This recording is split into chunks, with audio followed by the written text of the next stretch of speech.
আমাদের লড়াইটা শুধুমাত্র ডিএ কেন্দ্রিক কিন্তু ছিল না। আমাদের লড়াইটা ছিল শূন্য পদে স্থায়ী নিয়োগ, আমাদের লড়াইটা ছিল অস্থায়ী কর্মচারীদের স্থায়ীকরণের বিষয়, এই সমস্ত কিছুগুলোই ছিল। সরকার বলেছিলেন যে গত ক্যাবিনেটের পরে যে সাংবাদিক বৈঠক হয়েছিল সেখানে জানিয়েছিলেন যে পরবর্তী ক্যাবিনেটে তারা ডিএ নিয়ে সিদ্ধান্ত নেবেন। আজকে আমরা জানতে পারলাম যে না, ডিএটা নাকি এজেন্ডার মধ্যে ছিল না, তারা সপ্তম বেতন কমিশন গঠন করেছেন। সপ্তম বেতন কমিশন গঠন করা এবং সেটাকে লাগু করার মধ্যে কত সময় লাগবে সেসব আমরা কিছু জানি না।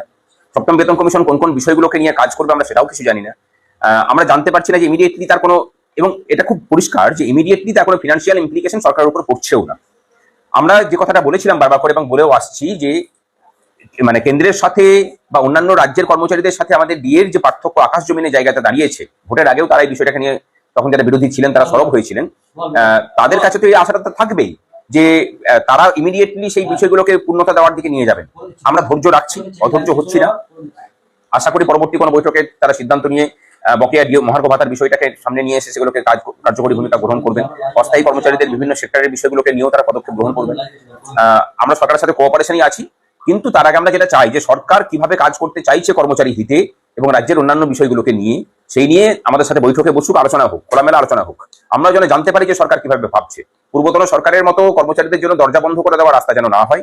আর দ্বিতীয় বিষয় হচ্ছে যে আর্থিক অসঙ্গতি যে সরকারের নেই, সেটা কিন্তু অন্নপূর্ণা ভান্ডারকে লক্ষ্মী ভান্ডারের উপভোক্তাদের সবার জন্য মানে বিস্তৃত করার মধ্যে দিয়েই পরিষ্কার করে দিয়েছে সরকার। সুতরাং আর্থিক অসঙ্গতির কথাটা আমার মনে হয় না ধুপে টিকবে বলে, সেটা তারাই নিজেরাই খণ্ডন করছে নিজেদের কর্ম দিয়ে।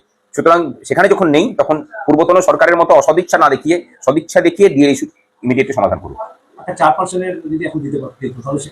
হ্যাঁ, সেটা তো একটা ব্যাপার ছিল যে গত সরকার অন্তর্বর্তী বাজেটে 4% মহার্ঘ ভাতার কথা ঘোষণা করে দিয়েছিলেন এবং 1 এপ্রিল থেকে সেটা দেওয়ার কথা বলেছিলেন।